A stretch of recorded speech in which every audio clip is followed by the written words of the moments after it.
Bonjour tout le monde, bienvenue au premier épisode du podcast DG de Salon.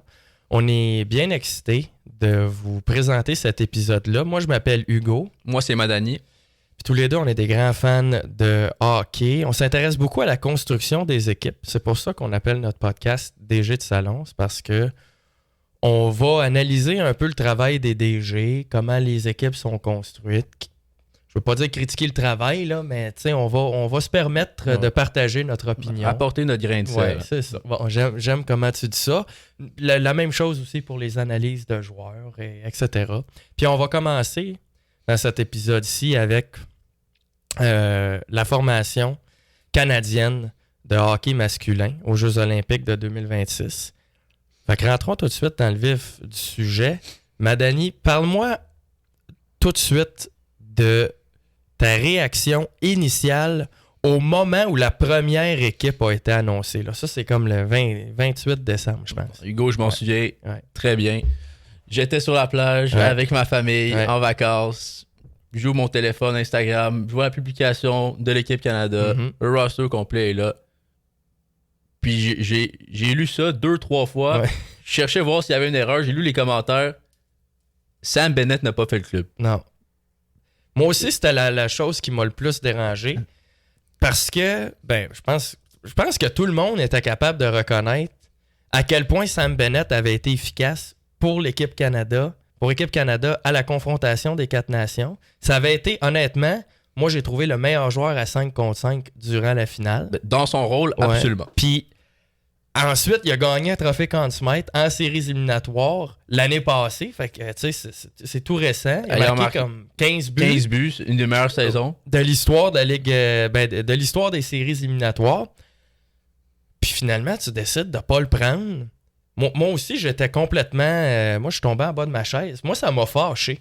Pour vrai, je me suis dit, mais qu'est-ce qu'ils font? Ben, pourquoi ce gars-là fait pas partie de l'équipe? Qu'est-ce qu'il y a à faire pour faire l'équipe? Ben, c'est ça. C'est le joueur parfait dans son rôle. Ouais. C'est le joueur de spark plug là, que tu mets là et qui amène l'énergie à l'équipe. Parce que il a été productif à la confrontation des 4 nations, puis il a été productif en séries éliminatoires. C'est du hockey qui va être similaire à celui qui va être joué, évidemment, aux Jeux olympiques. Il n'y a pas plus compétitif que ça. Puis, tu sais, on s'en parlait.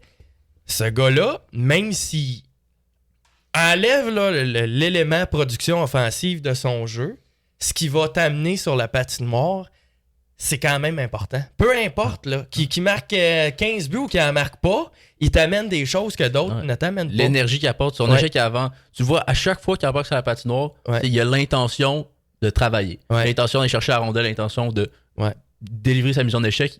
Il produit dans les intangibles. Toutes les affaires que tu veux dans un joueur de soutien, un joueur de 3-4e trio, c'est ce que Sam Bennett apporte. Ouais.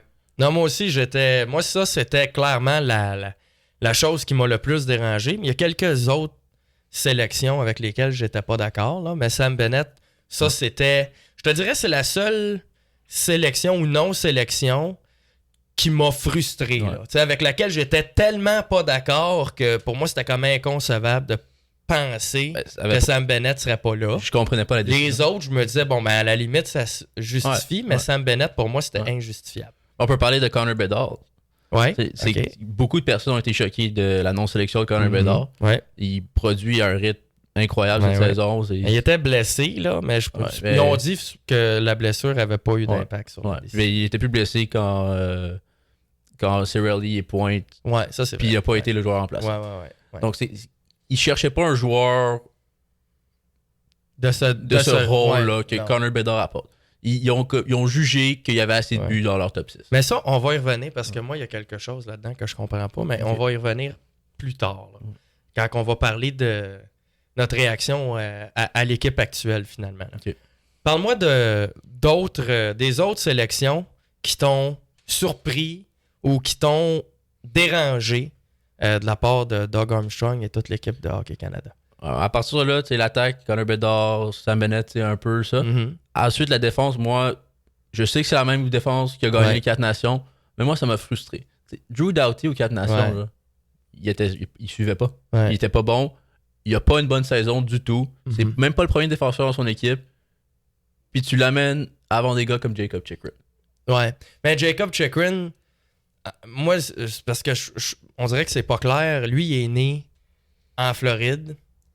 Fait que moi, en tout cas, je sais pas. Est-ce qu'on est certain qu'il était éligible pour faire partie de l'équipe canadienne? Tout ce que j'ai vu pointait vers le fait que Jacob Chychrun était éligible pour jouer. Il se comporte comme un joueur canadien. Ouais. Ça veut dire quoi, ça? Il se comporte Non, mais il est pas éligible. Ben, il se présente pas pour aller jouer aux États-Unis. Il se présente pour aller jouer pour le Canada. Il se présentait pour jouer au Canada. Ouais. OK.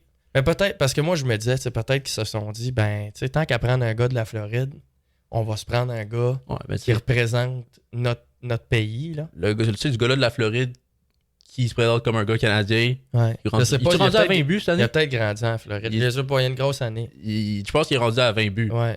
C'est un défenseur dynamique, il bouge bien la rondelle, il patine fort, puis son lancer foudroyant. Fait que lui, tu l'aurais amené à la place de Doughty? Ouais, ben non seulement Doughty, je l'aurais amené à la place de Travis Sanheim aussi. OK. Travis Sanheim, il fait sa job, mais c'est pas un défenseur rapide. Ouais. C'est pas un défenseur que tu vas voir sur la glace contre des gros trios adverses. Ouais. Il se fait, je vais dire le mot anglais, expose parfois contre des gros trios. Puis mettons, tu joues contre les États-Unis, là, ils ont 4 gros trios. Ouais. T'as pas de minute off. Mais moi, je trouve que c'est quand même... Moi, je trouve que c'est un défenseur qui est solide. Tu sais, c'est sûr que si tu t'attends à ce que ce soit un gros puck mover, là, c'est pas ce gars-là. Là. C'est pas lui. Mais moi, je trouve que dans ce rôle-là, clairement, il s'attendait à ce qu'il joue des minutes de 6e ou 7e défenseur. Ouais. Moi, je me disais, c'est un gars qui est capable de bloquer des lancers, qui est capable d'être efficace à sa façon. J'étais pas choqué par cette sélection-là. Moi, il n'y a rien qui m'a vraiment surpris à la défense. Ils ont gagné le médaille d'or avec cette défense-là. Une confrontation des 4 nations. C'est quand même les 4 meilleurs pays. C'est exclu la Russie, on va pas parler de ça. Mais non, mais je comprends. C'est ça. Fait que moi, j'étais pas surpris. Je m'attendais à ce qu'à peu près la même défensive revienne. C'était ce que j'avais prédit. C'est ça qui est arrivé. Ouais. Drew Doughty, je le comprends plus parce que ses années de gloire sont passées, là, sont derrière lui. Mais moi, je me suis dit, c'est un gars qui amène des choses à l'équipe qui sont intangibles, mais que l'équipe clairement recherche. Ça peut être un leader pour cette brigade défensive qui n'a jamais participé aux Jeux olympiques. Là, je pense que tu vas me dire, mais Kel McCarr a joué des gros matchs, puis je comprends ça. La défense est relativement jeune, comme tu dis, ils n'ont pas aux Olympiques. Mais personne n'est allé aux Jeux olympiques à part Doughty et Crosby. Là. Mais c'est tous des joueurs exceptionnels. Ouais. Ils n'arrivent pas dans le match de médaille d'or ou whatever avec des nerfs. Évidemment, ils ont des nerfs, c'est des humains. Ouais. Mais ils savent comment gérer ça, ils savent se comporter. Des bons joueurs, ils n'ont pas besoin de Drew Doughty dans le champ pour savoir se comporter. Ils ont Sidney Crosby. Mais je pense que c'est un gars qui était apprécié par les j'en doute pas. J'en doute pas. Dans le vestiaire. Parce qu'ils ont fait, pour la sélection, là, durant l'été, ils ont fait des camps d'entraînement ou je sais pas trop. Là, ils ont fait des espèces de orientation. Fait que, tu sais, ils peuvent voir un peu qui fait avec qui, là. Puis ils ont vu que Macklin Celebrini, même s'il était jeune, il s'entendait bien avec le reste du groupe. Ouais. Fait qu'ils ont probablement vu que Doughty, ça fonctionnait bien. C'est un gars qui a de l'expérience. Il peut être un peu une présence rassurante pour ces gars-là. Hey, moi, j'ai vécu ça. Je sais un peu comment ça marche. T'sais, pour ces gars-là, c'est sûr que c'est nouveau. Là. Ça se passe dans un autre pays avec la fierté canadienne. Énormément de pression. Oui, en jeu. Fait je pense que Doughty, ça t'amène... Il joue un peu le rôle de Crosby, mais pour la défense. Il est juste peut-être pas aussi efficace que Crosby. Puis je comprends. Moi, je pensais pas que Doughty allait faire partie de l'alignement. Je pensais que ça allait être le défenseur de plus. Je me suis dit, c'est sûr que si tu veux le faire jouer, t'es peut-être mieux qu'un gars comme Chychrun ou Montour, qui est un autre droitier qui est assez mobile. Chychrun est gaucher, mais il est capable de jouer à droite. Oui, OK, c'est vrai. Okay. Mais Montour est droitier. Ouais. Mais il est droitier, je pense. Montour est droitier, mais moi, je le vois pas dans la mire de l'équipe Canada. Ouais, OK, je comprends. Moi, je trouvais que c'était t'aurais pris qui? Premièrement, je vais mettre des noms avant que j'aurais pris avant Montour. J'aurais pris Noah Dobson. OK, moi à droite avant. Moi non. Ah ouais. Ouais, moi non. Moi, Dobson, il m'impressionne pas. Non, mais je comprends ce que tu veux dire. Pas particulièrement rapide. Je trouve qu'il a un bon bâton. Il est grand, il a une bonne portée. Mais des fois, il est un petit peu désengagé. Je me dis, dans un tournoi comme celui-là... tu ne verras pas désengagé. Ouais, j'espère pas. Mais je sais pas à quel point il aurait été efficace. Ce que j'aime pas de Hobson avec le Canadien, c'est que c'est un gars qui accumule des points puis tu le vois pas. Ouais, mais parce que il est bon à bouger à rondelle. Il est bon à sortir de sa zone. Tu sais, tu regardes ça, puis tu te dis... Ouais, mais il crée des situations d'attaque sur le rush, en entrée de zone, grâce à ses passes en sortie de zone. Il est pas flashy, mais il fait les affaires de la bonne façon. Mais il y a aussi beaucoup de, tu sais, une deuxième passe, un bâton cassé, puis ça finit par être un point. Ça arrive. Fait que moi, tu regardes ses statistiques, là, à un moment donné, il présentait ça, là, le seul dans la Ligue nationale à avoir plus que X nombre de buts et plus que X nombre de tirs bloqués. Il est troisième, il est top 3 dans la Ligue. Là, tu regardes ça, tu dis, OK, le gars a des bonnes statistiques, tu le regardes jouer, puis tu le vois pas bloquer des lancers à profusion.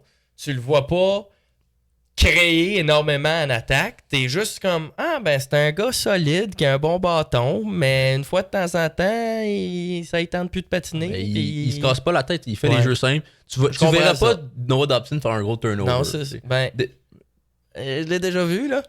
Parce qu'on regarde tous les matchs des Canadiens avec une loupe. Je comprends ce que tu dis. Fait que tu l'aurais pris avant Montour. Je comprends. Moi, je pense que Montour est plus mobile. Puis... Oui. Ça, peut-être que ça correspond plus à ce que Équipe Canada recherche, là, parce qu'il n'y a pas vraiment de défenseur pas mobile là. Je trouve que Harley, Morrissey qui est blessé, on espère que Morrissey va revenir, mais c'est un peu le Théodore, tous des défenseurs qui sont capables de bouger. C'est pas les plus mobiles, c'est Montour il est plus mobile que tous ces joueurs-là. Théodore, moi je trouve que c'est un gars... Il patine bien, il patine bien, il patine pas super... Sa technique de patin est élégante. Ouais, je comprends. Mais je trouve... Moi, je trouve... Puis Thomas Harley, je trouve que c'est un autre mobile. Puis Morrissey, moi, je le trouve mobile. Absolument. Fait que, tu sais, en tout cas, plus que Doughty, plus que Dobson, je trouve. Mais, en tout cas... Mais allons pas... c'est ça. Mais tu vas pas aimer ça, là, mais il y a un défenseur droitier que j'aurais pris avant ces deux-là, que moi, j'aurais mis dans mes 8 joueurs. Ouais, je pense que je sais aussi. J'aurais pris Evan Bouchard. Non, ça c'est inacceptable. Stay with me now, Hugo. Moi, ça, je peux pas comprendre ça. Je réussirai jamais à accepter Le Canada a un vrai bon défenseur offensif, c'est Cale Makar. C'est le meilleur joueur défensif, le meilleur défenseur offensif de la Ligue. Ben oui. Puis c'est le meilleur défenseur tout court là, de la Ligue. Je vais pas décider là-dessus. T'as le droit d'amener 8 défenseurs. Ouais. Pourquoi pas emmener un spécialiste offensif comme Evan Bouchard que tu peux laisser dans les estrades? Puis dans le cas d'une blessure à Cale Makar, tu l'insères dans l'alignement, tu le mets sur ton premier powerplay. C'est ton puck moving defenseman. T'as besoin d'un joueur comme ça pour générer de l'attaque. Ouais, t'as juste besoin d'un joueur comme ça si Makar se blesse. Si Makar se blesse pas, le Canada dans le pétrin cette année. Si Makar se blesse pas, t'as pas besoin d'un gars comme Bouchard. C'est pour ça que tu peux te le permettre de l'amener parce que t'as le droit à 8 défenseurs. Ouais, je comprends. Mais je pense qu'ils se sont dit, OK, mais si Makar se blesse, on va être peut-être bien avec Bouchard, mais admettons que c'est Morrissey qui se blesse, ou admettons que c'est Harley qui se blesse, puis notre défenseur d'extra, c'est Bouchard. Là, on n'est pas à l'aise. Parce que c'est un gars qui a des carences défensives énormes, qui est désengagé. T'as quand même 2 défenseurs extra. Moi l'autre aurait été Jacob Chikrin. Dans mon il y en amène 8 en tout, il y en a 7. Fait que t'en restes un. Mettons, tu regardes la Suède là, qui ont fait le premier match, Oliver Ekman-Larsson n'a pas eu une minute de jeu. Tu peux faire ça avec ton 7e défenseur. C'est pas dramatique. Fait que toi, t'aurais... Je comprends. Moi, je pense que Evan Bouchard amène pas beaucoup à l'équipe Canada, à moins d'une blessure de Exactement. Makar. Puis dans notre cas ici, où le Canada n'a pas amené Evan Bouchard, une blessure de Makar, ça serait une catastrophe. Ouais, je comprends. Surtout avec une blessure de Morrissey en ce moment. Shea Theodore sur ton premier powerplay, c'est pas ça qui... Moi, je trouve pas que c'est dramatique. Moi, je trouve que c'est dramatique. Moi, j'aime bien Shea Theodore. Fait que je trouve tu regardes les États-Unis qui ont Quinn Hughes. Zach Werenski sur leur deuxième powerplay. Mais ça, c'est un gros avantage. Pour les États-Unis, ce Zach Werenski-là est un gros avantage. Mais le Canada n'a pas de joueurs de cette trame-là, tout simplement. Si tu amènes Bouchard, tu vas chercher un peu le côté offensif. Qui est au même niveau que Zach Werenski et Quinn Hughes. OK. Mais après ça, je veux dire, le reste, c'est le pire défenseur défensif du tournoi, là. J'irais pas jusqu'à là. Je dirais qu'il est meilleur défensivement que certains Français et Italiens. Oui, mais parmi les défenseurs, les équipes d'élite, là. Ouais. Tu sais, fait que on peut se mettre d'accord là-dessus, mais tu veux pas avoir un handicap. T'es capable de cacher Evan Bouchard, mettre sur la glace dans des situations offensives, comme en powerplay, des mises au jeu offensives, comme des trios, les 4e trios. Ouais, mais tu sais, tu regardes le match, par exemple, de la finale, de la confrontation des 4 nations l'année passée. Ça se finit par un but en prolongation. Tu peux pas te permettre une lacune défensive. Non. Puis tu peux pas non plus cacher. Là, c'est sûr que en sachant, moi je savais pas ça, là, que tu pouvais habiller un 7e défenseur. J'ai appris ça quand le tournoi a commencé. Là. C'est sûr que là, tu peux dire, bon, ben, on peut l'habiller puis s'en servir dans certaines situations où on manque d'offensive. Mais tu regardes ça, là, tu te dis, il y a bien des moments, regarde Arbor Xhekaj, par exemple, avec le Canadien. On sait jamais quand le faire jouer. À part si on mène 4-0, là, on le fait pas jouer. Parce que si on est en retard d'un but, on le fera pas jouer. Il faut créer de l'attaque. Si on a une avance d'un but, on le fait pas jouer non plus. Fait que finalement, t'es comme pris avec ce gars-là. J'ai l'impression qu'on aurait pu avoir un effet similaire. Evan Bouchard, défensivement, il était atroce. Il est underrated. Non, il faut prendre en note que la plupart des grandes lacunes défensives que tu vois d'Evan Bouchard quand il a l'air désengagé, comme tu dis, c'est à la fin de longs shifts. Evan Bouchard est tellement utilisé par les Oilers d'Edmonton. C'est pas un défenseur que, il l'est parce qu'il joue 27 minutes par game, mais il devrait pas. Mais si c'est capable de le faire jouer 11, 12 minutes. C'est un gars qui a joué des gros matchs. Moi, ça, je vais te le donner. C'est un gars qui a joué des gros matchs. Mais c'est pas un gars qui représente les valeurs de l'équipe Canada. Puis l'identité de l'équipe canadienne, ou du moins celle qu'on veut avoir ou celle qu'on veut projeter. T'amènes ce gars-là, c'est un contraste total. Mais c'est quand même un des meilleurs défenseurs offensifs de la Ligue nationale. Puis tu l'amènes, tu le mets comme ton 8e défenseur, t'as pas besoin de l'habiller. Puis dans le cas drastique d'une blessure à Cale Makar, t'es sauvé. Tu comprends ce que je veux dire? Ben, je comprends ton point. Moi, je l'aurais pas amené, mais je comprends. C'est sûr, on est tous d'accord que si Makar... Mon Dieu, excusez-moi, je sais pas pourquoi je suis en train de perdre ma voix, mais si Makar est blessé, on est dans le trouble. Le Canada est dans le trouble. On est tous d'accord avec ça. Puis Evan Bouchard, il va pas jouer le rôle de Cale Makar. Police d'assurance en faisant ça. Je pense que là où on n'est pas d'accord, c'est que moi, je pense qu'un gars comme Morrissey peut jouer ce rôle-là. Il est blessé, on verra, mais je pense qu'il peut jouer ce rôle-là. Evan Bouchard, il y a une coche de plus que Josh Morrissey. Je comprends, mais défensivement, ils sont pas non plus dans la même ligue. Moi, j'aime mieux Morrissey. C'est sûr. Théodore, je trouve que ça fait quand même une bonne 3e option sur un avantage Théodore numérique. est bon en bouger la rondelle, mais il crée pas d'attaque. Il en crée pas par lui-même mais comme si Evan tu joues Bouchard. un avantage numérique avec Crosby, McDavid, McKinnon... Je veux dire, c'est un bon passeur. Il va-tu marquer un but chez Théodore en avantage numérique? Ben, il va être capable de créer des opportunités. Fait que je pense que c'est là la différence. Evan Bouchard, il le fait. On est d'accord que Evan Bouchard est supérieur en avantage numérique que chez Théodore. Mais je pense qu'il faut que tu regardes, on hypothèque un peu le jeu défensif en prenant Bouchard.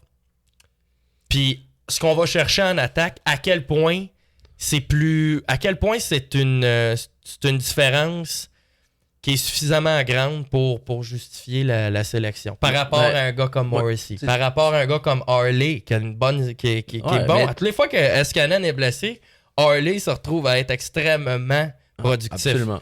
Fait que, est-ce qu'on peut se dire, regarde, on aime mieux avoir des gars qui sont plus polyvalents, qui représentent un peu l'identité qu'on veut pour notre équipe. Puis en cas de blessure, on va s'arranger avec les Morrissey, puis les Théodore, puis les Harley, qui honnêtement sont quand même solides offensivement. Là. Je vais te le donner, pas autant que Bouchard. Fait que je pense qu'on a priorisé cette avenue-là au lieu de dire, regarde, on va se prendre un Bouchard au cas où que Makar se blesse. Puis s'il se blesse pas, on va essayer de le cacher, on l'habillera pas. Puis je pense que c'est un peu ça. Là. C'est une question d'avoir les outils pour couvrir le plus de scénarios possible. Puis finalement, c'est Bouchard qui a écopé. Moi, je trouve pas que c'est un problème parce que Bouchard, c'est pas un défenseur que j'aime. Mais je suis d'accord avec toi. C'est un gars qui a joué dans des gros matchs. C'est un gars qui a un talent offensif incroyable. Mais à un moment donné, la différence, pour moi, entre le jeu défensif de Bouchard et le jeu défensif de Harley est pas mal plus grande que la différence entre le jeu offensif de Bouchard et le jeu offensif de Harley. Mais moi, je trouve pas que c'est dramatique la non-sélection de Bouchard. Mais je pense, avec un entraîneur avec autant d'expérience que John Cooper, t'es capable de faire jouer Bouchard. Tu peux. Ovechkin, cette année, chaque fois qu'il embarque sa glace, c'est pour une mise au jeu en zone offensive. Il fait jouer dans son bon rôle, il produit dans son rôle, puis il fait pas mal à l'équipe défensivement parce qu'il est utilisé dans des bonnes situations.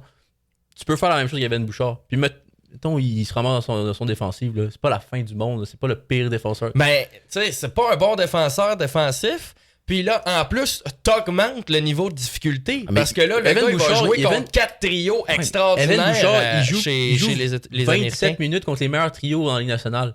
Ben, il est capable de jouer 12 minutes contre les meilleurs trios, les troisièmes trios, même si c'est des trios d'élite. Ouais, c'est tous des trios d'élite. Ouais. Fait que c'est ça, je pense aussi. C'est que, c'est un gars qui en arrache déjà un peu défensivement. Puis là, on va l'exposer à l'élite offensive de la Ligue nationale. Dans les bonnes sauces, dans les mises au jeu offensives, il va s'en sortir. Il va amener plus d'attaques que ce qui va te coûter défensivement. Moi, regarde, je comprends ton point, mais je suis pas d'accord parce que je pense que ses carences défensives sont comme impossibles à cacher. Là. Moi, c'est ce que je pense. Je l'aime pas. Ah, je comprends que tu l'aimes pas. Moi, c'est pas mon défenseur préféré non plus, puis je le prendrais pas au Canadien de Montréal avant Lane Hutson, par exemple. Ben, c'est sûr que non. Ben, je prendrais Noah Dobson avant Evan Bouchard. Ouais, ben, je ferais pas l'échange de Noah Dobson. Surtout quand t'as Hudson là. Ouais. Mais peu importe, moi, je trouve que c'est un autre joueur unidimensionnel. Ouais, mais moi, je pense que c'est un spécialiste qu'on aurait dû amener car on peut se permettre 8 défenseurs. T'sais, moi, je pense si on avait pu en amener 9, peut-être. Mais là, t'en as 8, dont c'est quand même un défenseur qui est pas habillé. C'est un tournoi qui dure une semaine. Il faut pas... On va amener... non, je comprends. Je m'attends pas à 2 blessures des défenseurs. Je comprends. Ça serait unlikely, comme on dit. Ça serait un peu... Mais ça serait bien malchanceux. Ouais. Mais je pense que là, ces carences défensives étaient trop importantes pour la plus-value offensive qu'ils pouvaient amener. T'avais-tu d'autres choses? En attaque, mettons, il n'y avait rien. Ben, t'as parlé un peu de Bédard. Ouais. Il n'y avait rien d'autre qui t'a un peu dérangé? Ben, moi, je vais entendre, Hugo, ton opinion là-dessus. Y a-tu des joueurs? Moi, la défense, ça m'a pas vraiment dérangé. Les gardiens de but non plus. Là. Moi, j'étais content qu'il ait pris l'autre Bennington, c'est pas correct. Puis, Bennington, t'as gagné la médaille d'or. Moi, je pense que Bennington a mérité sa place juste avec ce qu'il a fait l'année passée. D'accord. Ouais. Puis après ça, on verra si c'est lui l'homme de la situation. On va en reparler plus tard dans le podcast. On verra si c'est lui l'homme de la situation pour l'édition de cette année. Mais l'année passée, il a été bon au moment où ça comptait. Fait que moi, j'étais à l'aise avec cette sélection-là. Logan Thompson, j'ai trouvé que c'était une bonne sélection. Le gars, une bonne saison. Darcy Kemper aussi, c'est un gagnant de la Coupe Stanley. Moi, j'étais d'accord avec les gardiens de but aussi. En attaque, il y avait certaines choses avec lesquelles moi, j'étais pas d'accord. Mais mon opinion a peut-être changé par rapport à certaines sélections. Moi, d'abord, j'aurais été ouvert à amener Zach Hyman. Parce que je trouvais que c'était un bon complément avec McDavid. Ouais. Puis l'année passée, à la confrontation des 4 nations, on cherchait ce complément-là à McDavid, puis on l'a pas vraiment trouvé. Marner, un petit peu à la fin là, pour le dernier match. Point qu'il avait bien fait avec McDavid, si je me souviens bien. Ça me dit rien. Moi, je me souviens que c'était un sujet assez troublant, là. Ou en tout cas, ça inquiétait plusieurs personnes. C'était comme, hey, McDavid, il joue, mais on n'a personne... Pour finir ses jeux. Ben oui, pour jouer avec lui. Il n'y a pas personne qui le complète bien. Hyman a prouvé qu'il était capable de le faire. Ça m'a fait un peu penser à la sélection de Chris Kunitz. Je pense que c'était aux Jeux olympiques de 2014 parce qu'on savait qu'il compléterait bien Crosby. Je me suis dit, moi, Hyman, je suis à l'aise avec ça.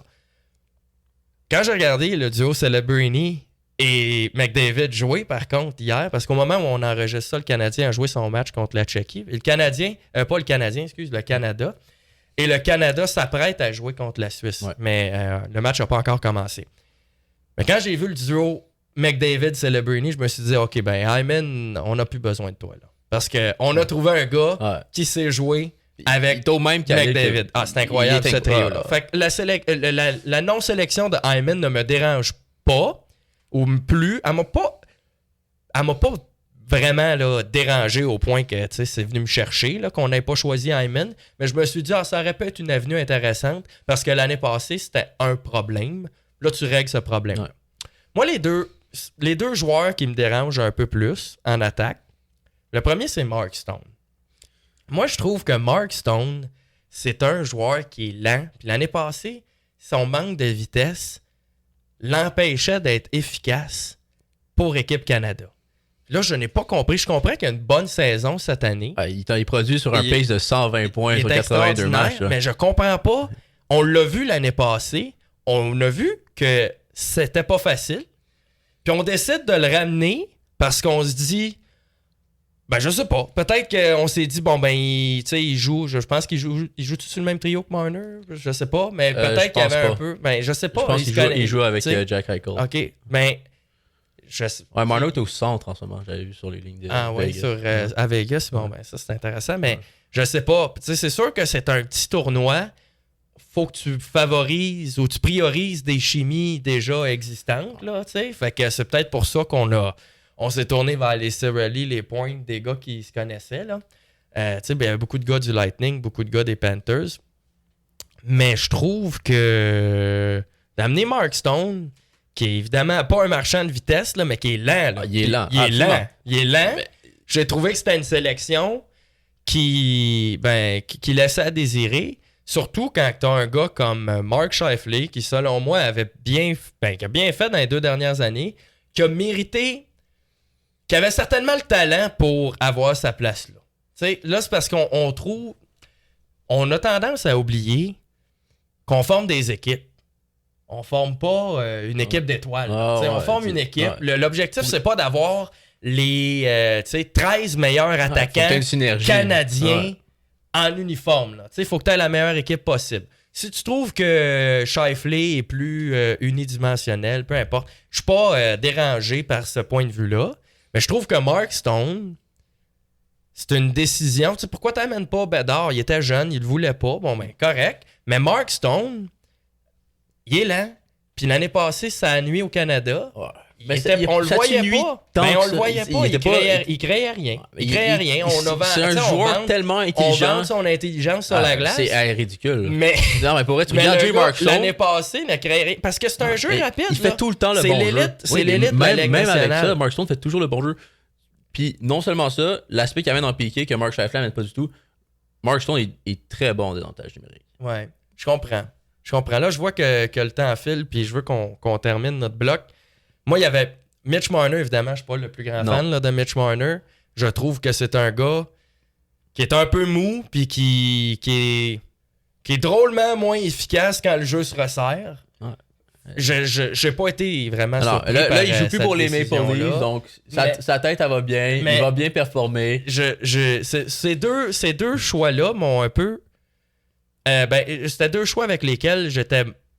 j'allais dire que j'étais pas d'accord. C'est que je m'attendais pas à ce que Stone fasse l'équipe. Je m'attendais à ce que Marner fasse l'équipe, puis j'avais accepté cette idée-là.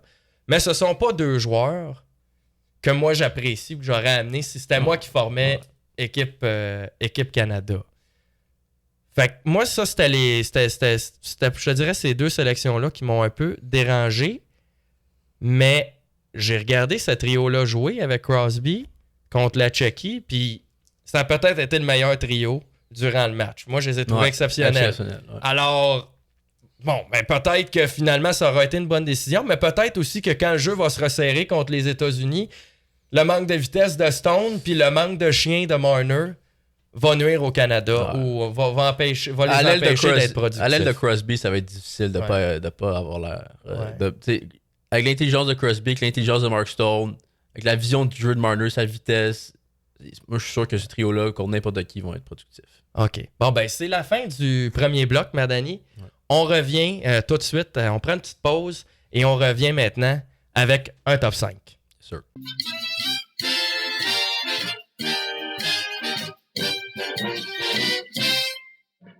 Alors, Madani, on est de retour. On s'excuse, là, le bloc, on a dû le couper un peu court, là, c'est parce qu'on veut garder nos blocs à l'intérieur de... on veut qu'il soit plus court que 30 minutes, là, fait qu'on a essayé de faire vite. On va parler, juste avant d'entrer dans nos top 5, des trios de Team Canada. Hier, durant le match contre la Tchéquie, je veux savoir, toi, ce que tu as pensé du trio Tom Wilson, Celebrini, McDavid, parce que moi... j'ai été un gros fan de ce trio-là. Moi, je trouve que ça incarne exactement l'identité que je voudrais pour une équipe canadienne. C'est un trio qui est rapide, mais qui est physique en même temps. Je trouve qu'on est critique un peu envers Tom Wilson. Ouais, on se dit, Tom Wilson, il n'est pas vraiment capable de suivre ces gars-là. Moi, c'est pas ça que j'ai vu dans le match contre la Tchéquie. Moi, j'ai vu un gars, un peu à l'image de Slav avec Caulfield et Suzuki, où il crée de l'espace pour ses coéquipiers. T'as pas aimé ma comparaison, mais moi, j'ai trouvé, Slav, on était critique à son égard, puis on l'a sorti de ce trio-là avec Suzuki puis Caulfield, puis drôlement, ce trio-là est devenu moins productif. Ouais. Moi, je pense que Wilson, c'est un peu dans le même style où il crée de l'espace pour ses coéquipiers. Le gars a quand même un bon tir. Il a marqué 30 buts l'année passée. Ouais, il va en marquer encore 30 cette année. Le gars est capable de marquer. Il se place dans l'enclave, là, puis une passe qui vient du coin, là, du coin de la glace. Là. C'est dangereux, là. Puis ils ont essayé quelques fois hier dans le match de faire ce jeu-là. Moi, j'aime ça. Je trouve que tu joues contre ça, tu te dis, bon, ben regarde, on a Wilson là, qui va être partout, qui va nous déranger, qui va plaquer tout le monde, qui va être bien physique. Puis pendant ce temps-là, ben il faut qu'on gère le duo McDavid, Celebrini, qui sont rapides, extrêmement créatifs. Moi, je trouve que ça se complète très bien. Moi, je suis un gros fan. Non, je déteste pas ça. Je trouve que l'échec avant de Wilson, ça amène un aspect incroyable pour ce trio-là. Ouais. Est-ce que j'aurais mis quelqu'un d'autre? Peut-être. J'aurais peut-être essayé un Sam Reinhart sur le premier trio. Ben, on l'a fait, pas avec Celebrini, mais l'année passée, on l'a fait, ça fait c'était pas un bon fit avec McDavid. Mais t'as le duo Celebrini et McDavid. T'as juste besoin d'un joueur intelligent qui peut les complémenter, puis pour moi, Sam Reinhart, ça aurait été mon premier choix. OK. T'aurais mis Wilson en bas. J'aurais mis Wilson sa quatrième. Ouais, je comprends. Sam Reinhart a joué 10 minutes. On de la Tchéquie. Tu peux pas faire ça. C'est un des meilleurs joueurs du Canada. Ouais. Offensivement. Offensivement, défensivement. C'est vrai que c'est un joueur intelligent. Oui, c'est pas le joueur le plus dynamique. Ouais. Mais pour moi, c'est comme un Mark Stone plus rapide. C'est un joueur. Ouais. Mais pour moi, c'est deux joueurs qui sont dans des catégories. J'aurais le goût de dire à part. Là. Pour moi, Reinhart est meilleur que Stone, puis je me pose pas la question. Dans leur style de jeu, ils sont extrêmement similaires. Je dirais pas que Reinhart est meilleur que Stone. Moi, je trouve qu'il est meilleur que Stone dans un tournoi comme les Olympiques. Ou comme dans la Ligue nationale aussi, là, je trouve. Là. Il y a une grosse saison, Stone. Parce que Stone est toujours blessé. Là. Dans un pot, je vais prendre Reinhart avant Stone. Ah, ben c'est sûr. Parce qu'il y a l'aspect restant en santé que Mark Stone n'a pas. Stone, oui, mais puis il y a une bonne saison cette année, mais il y a eu des saisons où ça allait un petit peu moins bien. C'est sa meilleure saison dans les 5 dernières années. C'est peut-être la meilleure saison de sa carrière. En termes de production de points par match, il est à 1,5 points par match. C'est ça. Mais ouais, c'est ça. J'aurais peut-être mis un Sam Reinhart pour un joueur intelligent qui est capable de se mettre dans les bons endroits pour recevoir des passes de McDavid, Celebrini. Je comprends. Mais moi, mettons, est-ce que toi, tu changerais les trios pour le match contre la Suisse? T'amènes-tu Reinhart sur le premier trio à la place de Wilson? Parce que moi, je touche pas à ça. Moi, je touche pas à ça. Je suis d'accord avec toi. Moi, c'est ce que j'aurais fait au début du tournoi. Là, je suis satisfait avec ce trio-là. McDavid avec Celebrini, c'est incroyable. Ce que moi, j'aurais fait, Reinhart, je veux le voir sur la glace. Puis les fans du Canadien vont pas aimer ça, mais Nick Suzuki, je suis d'accord. Il a pas eu un très bon match. Il a marqué un but, mais... Ouais. Moi, je suis d'accord. C'était mon deuxième point. Parce que moi, j'ai critiqué un peu la sélection de Stone à cause de son manque de vitesse. Marner à cause de son manque d'intensité quand le jeu se resserre ou son manque de grit. Ouais. Mais j'ai trouvé que le meilleur trio hier... Ben, c'était soit celui de McDavid ou soit celui de Crosby. Ouais, mais c'est les deux trios les plus utilisés. C'était les deux meilleurs trios. Ben, offensivement, on créait énormément d'opportunités. La rondelle était tout le temps en zone offensive. J'ai trouvé par contre que le trio de McKinnon, il y avait clairement moins de cohésion là. Ouais, c'était pas mal McKinnon qui drivait le show. Puis Suzuki et Eagle. Ouais, moi, j'ai pas aimé ça. Ben, moi non plus. Là. Ces deux-là, on dirait qu'ils complétaient pas du tout. McKinnon. Puis ça me fait penser à... Tu sais, on a parlé de Sam Bennett. Puis moi, j'étais bien heureux de voir que Sam Bennett, finalement, allait faire partie de l'équipe de hockey masculin aux Jeux olympiques. Il remplaçait Cirelli. Moi, déjà, ça aurait été quand même quelque chose que j'aurais fait en partant. Là. Ouais. Mais honnêtement, la sélection de Sam Bennett, quand je suis la logique de Team Canada, fait pas de sens pour moi. Je dis pas que je suis pas d'accord avec cette sélection-là, mais elle fait pas de sens pour moi parce que tu as choisi Bo Horvat devant Sam Bennett parce que tu préférais Bo Horvat à Sam Bennett, tout simplement. Dans ma tête, Suzuki allait être aussi un genre de Bo Horvat, centre de quatrième trio. Puis là, t'avais Cirelli aussi que tu préférais à Sam Bennett. Ouais. Là, finalement, c'est un gars comme Point qui se blesse. Puis tu remplaces Point. Ben, je pense qu'ils ont remplacé Point par Suzuki. Puis ils ont ramené Bennett dans le rôle de de soutien qui aurait mis Suzuki. Ben, OK, mais ils ont-tu remplacé Point par Jarvis ou ils ont remplacé Cirelli par Jarvis? Cirelli s'est blessé en premier, ils l'ont remplacé par Sam Bennett. Ouais. Ensuite, Point s'est blessé, ils l'ont remplacé par Seth Jarvis. Mais c'est que là, je me dis, mais t'as comme, pour moi, 4 centres de 4e trio, 3 centres de 4e trio dans cette équipe-là. En Bennett, Horvat et Suzuki. C'est ça. Ouais. Puis, t'as pas de gars, t'as comme un petit manque d'ailier sur le trio à McKinnon. Ouais. Ben pour moi, pourquoi dans ce cas-là, tu prends un gars comme Bennett? Moi, j'aurais pris Bennett avant Horvat. Je suis pas choqué par la décision de prendre Horvat, mais j'aurais pris Bennett avant Horvat. Mais à partir du moment que tu préfères Horvat, puis là, il y a des blessés, puis là, tu dis, bon, on va aller chercher Bennett. Mais dans le fond, ce sont des joueurs qui jouent le même rôle. Ben Bennett, moi, je pense qu'un gars comme Shifley dans son rôle avec l'équipe Canada. Ouais, je comprends. Puis ça, c'était comme peut-être l'attaquant d'extra. Là, en tout cas, c'est ce qu'il avait en tête. Ouais. Mais je me dis, bon, ben, Shifley, toi, t'es pas un fan de Shifley, c'est correct. Mais moi, je l'aurais peut-être essayé sur un top 6. Ben, je trouve que Shifley, là, si tu veux prendre un joueur pour ton top 6, Connor Bedard. Ben oui, mais t'aurais pu. T'aurais pu. Tu sais, c'est ça que je trouve, c'est que c'est comme si on a mis beaucoup d'accent sur le rôle du centre de 4e ligne. Ouais, on en a beaucoup. Comme tu dis, c'est Suzuki, c'est Horvat, c'est Bennett. Je me dis, ben, tu sais, pourquoi que finalement, on a Bennett dans un rôle de 13e attaquant parce qu'on aime mieux Horvat? C'était mieux Horvat, ben correct, mais va me chercher un gars comme Shifley qui peut jouer sur un top 6 parce que je pense que le problème de Shifley, c'est qu'on se disait, bon, ben, offensivement, il fait pas partie de l'élite de notre équipe. C'est pas le joueur le plus créatif non plus. Il est opportuniste, il peut pas jouer à l'extérieur du top 6. Je pense que c'était comme ça qu'ils ont vu ça, puis ils ont dit, bon, on le prend pas. Mais là... Mais est-ce que tu prends Mark Shifley dans un top 6 avant Sam Reinhart? Non, je prends Reinhart avant. C'est pour ça que moi, je pense que Sam Reinhart devrait être dans jouer avec McKinnon. Puis non seulement lui, j'enlèverais Suzuki pour Reinhart, j'enlèverais Braden Angle, puis je mettrais Brad Marchand. Ouais. Brad Marchand, McKinnon, puis Reinhart, moi j'adore ça comme 2e trio. Ouais, je comprends. Je t'appelais ça ton 3e trio, le trio avec Crosby comme 2e. Mais on dirait que ça en termes de temps de glace, ça. Mais j'aurais tendance à être d'accord avec toi. Mais je trouve qu'on a comme...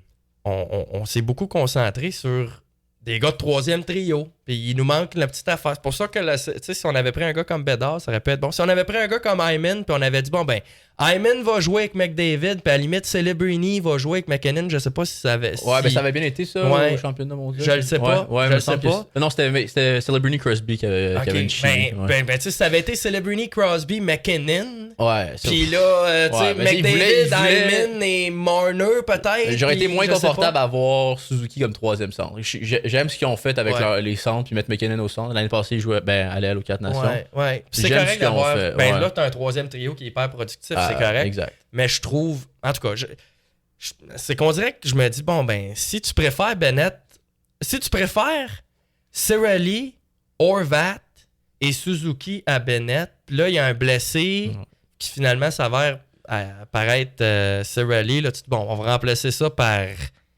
Bennett.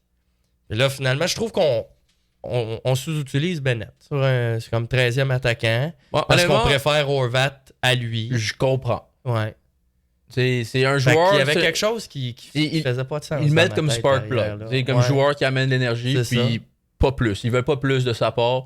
Puis avec la façon que le Canada joue contre la Tchéquie, c'est correct. Ouais. Dans un match où t'as de la difficulté à générer quoi que ce soit, les jambes ont l'air mortes, quoi que ce soit, là, t'utilises plus Bennett. Ouais. Mais comme un match qui est déroulé comme la Tchéquie, peut-être j'aurais utilisé Bennett un peu plus en première période. Ouais. Mais à part ça, moi, je suis pas fâché. J'ai joué 7 minutes, je pense, Sam Bennett. Je sais pas. Je suis pas fâché de son utilisation. Ouais, je pense que c'est 7 minutes. Ouais. C'est correct. C'est 13e attaquant. Moi, Horvat, j'ai adoré son match. J'adore le rôle auquel il incarne. Ouais. Moi, je suis à l'aise qu'il soit sur un 4e trio. Ouais. C'est juste que je comprends pas trop pourquoi t'amènes, surtout en sachant que ta ligne de centre va être McDavid, McKinnon, Crosby. Pourquoi t'amènes Suzuki, Cirelli et Horvat? Mais moi, j'imagine que quand ils ont pris Suzuki, ils l'ont toujours vu comme élire. cette année. Faut croire que oui. Quoique, il a pris des mises au jeu à droite dans son offensive match qu'on a checké. Mais toi, t'allais parler du fait qu'il n'est pas aussi bon dans le sac des mises au jeu. Ouais. Je comprends, mais en même temps, c'est un centre pur. Là. C'est un gars qui est très intelligent. Il joue comme un centre défensivement. Puis tu l'as vu dans le match qu'on a checké qu'il avait la difficulté à jouer à l'aile. C'est un ajustement. C'est pas du tout la même position. J'ai trouvé que ça a été peut-être le trio qui m'a le plus déçu. C'était un trio qui roulait à un gars, puis c'était McKinnon, puis il est vraiment bon. Fait qu'ils ont créé quelques petites occasions. Ils ont marqué un but. Lui, en fait, Suzuki a marqué, mais c'était rendu McDavid qui a fait la passe. Là. Mais je trouve que c'était le trio, c'était le McKinnon show, là, ce trio-là. Là, fait que c'est que là, t'as un gars comme Marchand qui va jouer, à mon sens, un peu un rôle similaire à celui de Hagel. Mais pour moi, Marchand est juste un joueur qui est plus efficace dans ce rôle-là. Ouais, puis il y a plus. Hagel, mais c'est comme si pour moi, il y a un gas trop dans le bottom six. Là. Comprends-tu? Il y avait un gars. On a 13 attaquants. Je comprends ce que tu veux dire. Mais t'as trois centres de 4e ligne, t'en mets un à l'aile, puis t'en mets un comme 13e attaquant. Ouais. C'est correct. Ouais. Je comprends. Ouais. Mais fait que moi, c'est juste ça. Je trouve que. Mais c'est comme tu as dit, clairement, ce qui se passe, c'est que. Ils ont toujours vu Nick Suzuki comme un allié. Ouais. Puis c'était là qu'ils voulaient lutter. C'est correct, mais il n'est pas prêt à jouer avec McKinnon. Il va falloir qu'il en monte plus. Il va falloir qu'il monte, qu'il est plus à l'aise à jouer à l'aile. On va se retrouver avec le même problème pour McKinnon que celui qu'on avait pour McDavid l'année passée. Moi, je pense pas. Moi, je pense que Brad Marchand et Reinhardt, ça va cliquer. Moi aussi, j'aimerais ça. C'est deux joueurs extrêmement intelligents. Fait que là, ton troisième trio... T'as Crosby, Stone et Marner. Puis ton quatrième trio, c'est Suzuki, Horvat, Hagel. Ouais. Puis Bennett reste en troisième attaquant. Puis tu l'utilises dans des situations que tu as besoin d'énergie. Je comprends. Ouais, je comprends. Mais c'est vrai que même Suzuki, dans ce rôle-là d'ailier de quatrième trio, je trouve qu'il est moins efficace. Moi, je trouve ça un trio shutdown. Ouais, c'est trois joueurs qui sont très bons défensivement. Moi, j'adore ça. OK. Mais c'est vrai que je ferais ce changement-là aussi. Les Marchand Hagel aussi? Ouais. Bon. Ouais, Marchand Hagel aussi. Ouais. Même si j'adore Brandon Hagel. Ouais, mais moi, je trouve qu'il est plus efficace dans un rôle de quatrième ligne. C'est pas le gars qui va marquer. Mais je trouve que Marchand aussi, par contre, il y a une bonne saison, mais je trouve que c'est ça. Pour moi, c'est comme s'il manque un gars dans le top 6. Pourquoi t'essayes pas Scheifele? Il y a un bon lancer. Moi, avant Scheifele, je suis pas Connor Bedard. OK, mais c'est correct. Mais ça peut être Bedard. Mais tu sais, Bedard, on peut dire, son jeu est pas complet. Il score. Mais tu sais... Scheifele non plus. Tu mets Bédard à l'aile, là, tu peux cacher ses lacunes défensives. C'est pas la fin du monde. Tu le fais jouer avec McKinnon. Pour moi, c'est comme si. Puis un joueur qui est brillant défensivement comme Sam Reinhardt, ce serait tout un trio. Là. Mais tu sais, je pense que ce qu'il faut considérer aussi, c'est que ils ont remplacé Cirelli par Bennett. Ouais. Puis après ça, Point s'est blessé. Mais ils devaient penser que Point pouvait peut-être jouer ce rôle-là. Mais je pense que ils ont remplacé ça par Jarvis, qui finalement n'est pas habillé. Jarvis ne s'habillera pas à moins d'une blessure. C'est ça, exactement. Fait qu'on... Mais mon point, c'est que c'est comme s'il manque un gars à l'aile du deuxième trio. Mais parce que dans ma tête, Reinhardt va aller là. Vraiment pas fort. C'est pour ça que je disais Connor Bedard. Ça fit Suzuki... Moi, j'aime pas ça. Moi non plus. Ça a été plus difficile. Vraiment. Mais peut-être, tu donnes un peu de temps pour s'habituer à jouer à l'aile, peut-être que ça va débloquer, mais même Suzuki, mettons Suzuki qui performe, je le vois pas au même calibre qu'un McKinnon. Puis c'est deux styles trop différents. T'en as un, McKinnon, qui est extrêmement rapide, puis l'autre, Suzuki, dont la force est de ralentir le jeu. Mais c'est deux joueurs qui excellent avec la rondelle sur leur bâton. Il y a des joueurs qui sont bons off the puck, comme Zach Hyman par exemple, qui se met dans les bonnes positions pour recevoir des passes. Sam Reinhardt. Puis ces joueurs-là que tu vas mettre avec des joueurs comme McKinnon ou Suzuki, les deux joueurs ensemble, ils se compléteront pas bien. Hey, on y va avec le top 5. Vas-y. Tu peux commencer, Hugo? OK, je peux commencer. Je suis excité de te parler de mon top 5. On a un top 5 des joueurs qui ont le plus à gagner ou à perdre lors de ces Jeux olympiques dans le hockey masculin. Puis là, on a été réaliste, là. On n'a pas dit qu'Alexandre Texier avait beaucoup à gagner s'il faisait 5 buts par match puis il gagnait la médaille d'or. Il aidait la France à gagner la médaille d'or aux Jeux olympiques. On est resté réaliste. Moi, j'ai mon top 5. Mais je vais commencer. Je l'ai en ordre, mais je vais te parler de mon premier joueur et mon troisième joueur. Un peu en même temps, parce qu'ils sont liés. Je vais commencer. Je vais commencer avec le premier. Pour moi, le joueur qui a le plus à gagner ou le plus à perdre, ça va je pense pas que ça va te surprendre, mais tu seras peut-être pas d'accord, mais moi, c'est Quinn Hughes. OK. Moi, je trouve que Quinn Hughes a énormément à gagner et a énormément à perdre durant ce tournoi des Jeux olympiques. Puis Jack Hughes est 3e. Puis les deux, c'est les mêmes raisons. Là. Jack Hughes, l'année passée, il a été mauvais à la confrontation des 4 nations parce que le jeu s'est resserré, devenu physique. Puis le gars, il a comme eu un peu la chienne. Il s'est effacé du jeu complètement. Exactement. Moi, je trouve que Quinn Hughes, il y a un peu cette tendance-là. J'ai regardé des matchs, évidemment, du Canadien contre le Wild. Quinn Hughes, c'est un patineur extraordinaire. Le gars a des bonnes mains, bonne créativité. Il crée des occasions de marquer, mais il gagne pas beaucoup de batailles. Vraiment pas beaucoup. Ouais, moi, j'aime mieux, honnêtement, Lane Hudson, je trouve qu'il est plus complet que Quinn Hughes. Ça a l'air fou, mais Lane Hudson, il en perd pas beaucoup des batailles, puis il sert bien de son bâton. Ouais. Moi, je pense que je serais pas surpris que Quinn Hughes subisse un peu le même sort que son frère à la confrontation des 4 nations, où le jeu va se refermer un peu, lui il est plus petit, puis il va s'effacer. Peut-être pas. Ouais, et s'il s'efface pas, là, il va avoir gagné beaucoup. Parce que moi, je pense que ça, ce sont les principaux doutes par rapport à Quinn Hughes. On dit, en série, Quinn Hughes, il a été un petit peu moins efficace. Est-ce qu'il va être capable d'être autant performant? Ouais. S'il performe bien aux Jeux olympiques, je pense qu'il n'y aura plus beaucoup de doutes.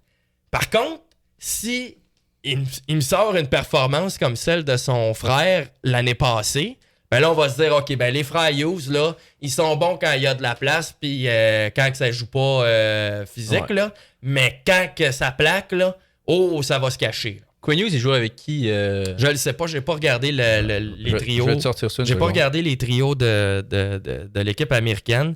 Mais moi, j'ai Quinn Hughes, puis j'ai Jack Hughes. Jack Hughes est 3e parce que pour moi, sa réputation est déjà un peu affectée. T'sais. Quinn Hughes joue avec Charlie McAvoy. Ouais. Ça, je suis surpris parce que lui et Brock Faber, ça a été une super paire au Minnesota. Ils se connaissent, exactement. Mais c'est ça, j'aimerais ça amener un point par rapport à Quinn Hughes. Ouais. Le temps que Quinn Hughes a passé avec Brock Faber, ça cache toutes ses lacunes défensives. Ouais. C'est Brock Faber, c'est un défenseur défensif de top qualité. Quinn Hughes, il a l'air incroyable. Il a eu l'air incroyable contre la Lettonie. Ouais, puis il joue tout le temps avec le Wild. Il a joué 22 minutes. Ouais, il joue 30 minutes avec le Wild. Il a joué 22 minutes contre la Lettonie. Moi, je pense qu'il va jouer 25 minutes par match avec les États-Unis quand ça va avancer. Moi, tu le sais, et nos auditeurs le savent pas, mais toi, tu le sais, j'ai jamais été un grand fan de Quinn Hughes. Parce que je trouve que, justement, en séries éliminatoires, quand c'est le temps de lever ton jeu d'un cran, il est pas là. Un peu comme Jack Hughes. Mais je suis ouvert à ce qu'il y ait un bon tournoi. J'ai hâte que le tournoi progresse, comme ça tu vas changer ton opinion. Pour moi, il va avoir gagné beaucoup, mais c'est pas juste moi. Là. Parce que, comme je dis, les plus gros doutes par rapport à Quinn Hughes viennent du fait qu'on n'est pas convaincu qu'il peut performer en série. Ça, c'est du hockey de série. Fait que si lui joue bien, Quinn Hughes, pour moi, va vraiment s'imposer comme soit le 2e ou le 3e meilleur défenseur de la Ligue nationale, là, dépendamment de Werenski, où est-ce que tu le places. Là. Mais là, il va se placer là. Mais s'il y a un mauvais tournoi, pour moi, sa position, la perception publique de lui va chuter. Puis Jack Hughes, il est 3e parce que sa réputation, à lui, a déjà été un peu affectée. On le sait que c'est un gars qui est toujours blessé. Il a quand même eu des bonnes séries. Je regardais tantôt, comme il a 11 points en 12 matchs. Ouais. Mais c'est le visage des Devils du New Jersey qui ont toujours sous-performé en série. C'est un peu une reconstruction ratée, puis c'est lui qui incarne ça. Fait que lui, je pense que... Puis avec son tournoi l'année passée, on est tous un peu... il nous a laissé un peu sur notre appétit, puis on se dit, finalement... Lui, il s'efface un peu quand le jeu se resserre. Fait que moi, je le place 3e parce que il est encore considéré comme étant un joueur d'élite offensivement. Puis un bon tournoi pourrait replacer sa réputation. Je vais parler un peu de mon top 5. Moi aussi. Moi, Jack Hughes, j'ai les 2e dans ma liste. Ouais, c'est ça. Puis je trouve qu'il a énormément à gagner. Mais je tiens à mentionner que tu n'as pas regardé le match contre la Lettonie, les États-Unis? Non. Moi, j'ai regardé en partie ce match-là. Brock Nelson puis Jack Hughes ensemble sur le 4e trio. Je pense que selon moi, c'était les 2 meilleurs attaquants de l'équipe. Okay. Brock Nelson a marqué 2 buts. C'est ce que tu dis. Jack Hughes, il a créé beaucoup de choses.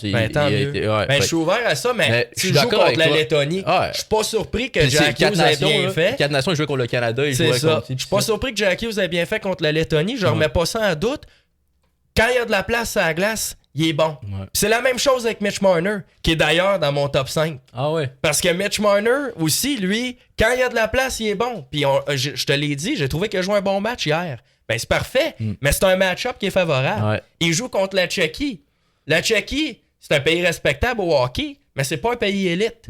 Quand le jeu va se resserrer, à quoi il va ressembler? Ben j'ai hâte de voir. Fait que moi, j'ai Quinn Hughes premier, parce que je trouve que Quinn Hughes, il y a vraiment cette perception-là de défenseur élite, mais on n'est pas sûr en série, on verra. Ouais.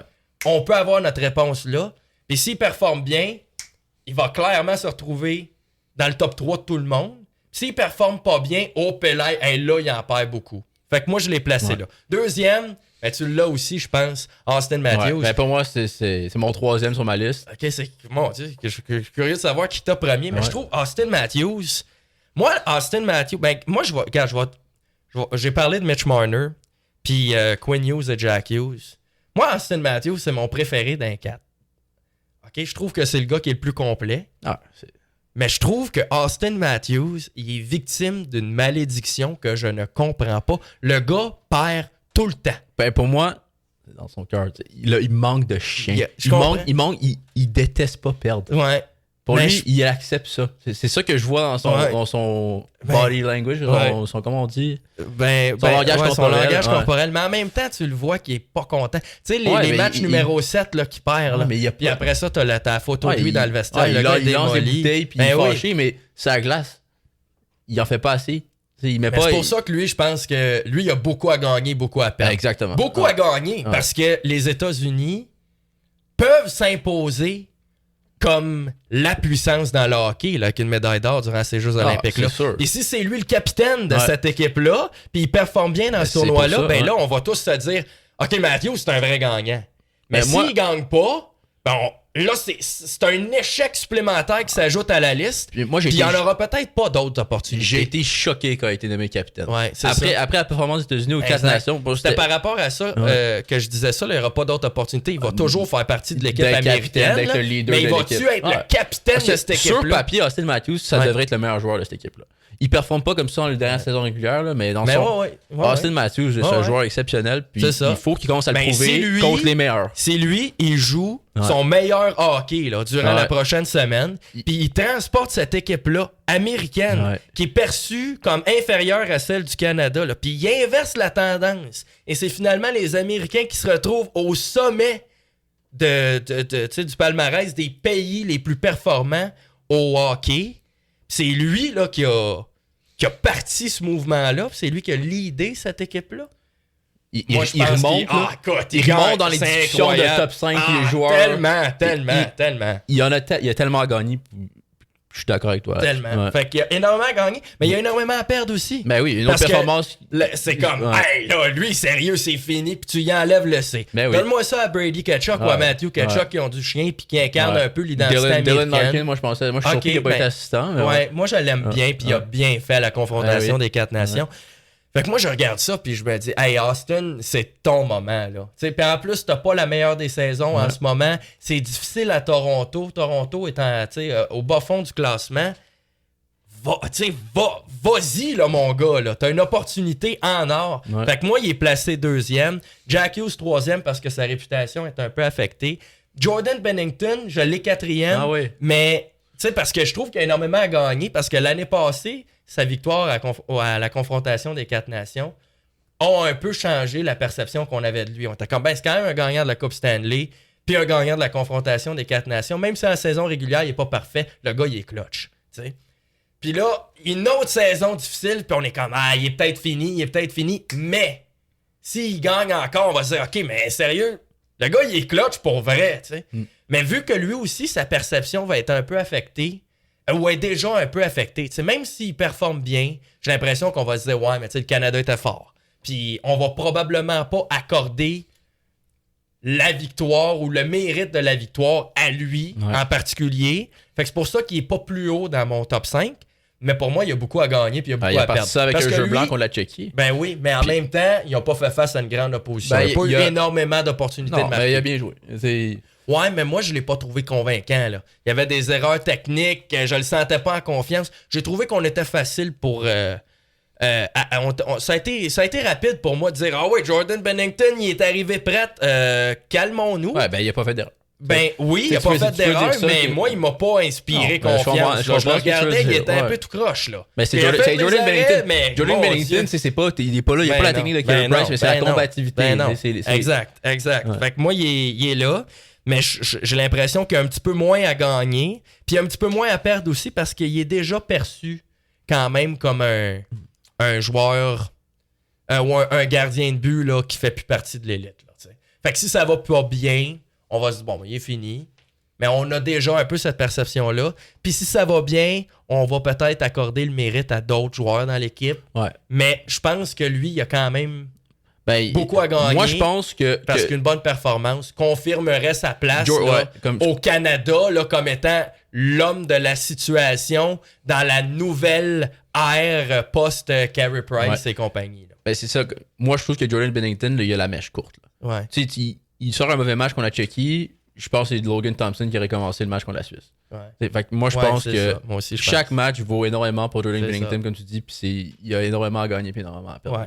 Ouais. Puis mon dernier, c'est Mitch Marner. Pour les mêmes raisons que Jack Hughes. Là, moi, je trouve que c'est un gars mou qui s'efface quand le jeu se resserre. Puis à Toronto, il y avait cette réputation-là d'être un perdant. La confrontation des 4 nations l'a un peu aidé par rapport à ça, parce qu'on a dit, bon, ben au moins, il a gagné quelque chose. Mais écoute, il était avec Crosby, McKinnon, McDavid. Puis moi, je l'ai trouvé très mauvais, la confrontation des 4 nations. Pour moi, c'était le pire joueur du Canada. Pour moi, c'était le Jack Hughes du Canada l'année passée, sauf au dernier match. La finale, j'ai trouvé qu'il a bien fait, mais j'ai pas aimé son tournoi l'année passée. Fait que moi, je me dis, bon, ben, là, lui aussi, il a une autre opportunité de se faire valoir dans un contexte où le jeu est très serré. Une bonne performance prouverait que, bon, ben, Marner, là, il est vrai. C'est un vrai. Ça allait pas bien à Toronto, mais c'est un problème culturel. C'est pas Marner, là, le problème. Puis on a déjà un peu cette perception-là parce que ça va bien à Vegas puis ça va pas bien à Toronto depuis qu'il est pas là. J'ai l'impression que sa réputation s'est améliorée. Mais pour moi, il y a beaucoup à gagner puis beaucoup à perdre. Parce que s'il était encore une fois mauvais, ben moi, je vais me dire, OK, mais ce gars-là, sérieux, quand le jeu se resserre, il est pas là. Puis s'il est bon, ben il va se dire, OK. Ben moi, je vais me dire, OK, ben tu sais, le gars n'est pas un perdant. Il joue avec les Leafs, puis il y a eu cette étiquette-là. Mais c'est le temps de détacher ça. Ouais. Bon, ben ça, c'est mon top 5. Au retour, Madani, tu nous présentes ton top 5. Yes, sir.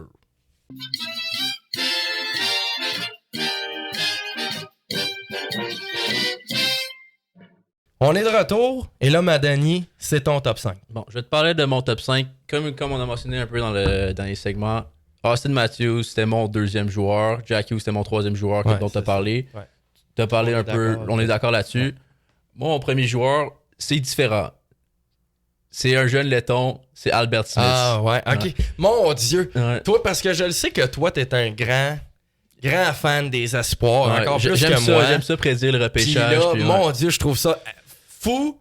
Tu sais, je dis pas que c'est vraiment pas un choix auquel moi j'aurais pensé. Je dis pas que c'est pas un choix qui est valide, mais je trouve ça vraiment intéressant que tu ailles là. Je peux pas croire que tu trouves que ce gars-là, tu vas peut-être me l'expliquer, mais tu peux pas croire que tu trouves que ce gars-là va avoir plus à perdre qu'un gars comme Austin Matthews. Moi, je trouve que Albert Smith a absolument rien à perdre.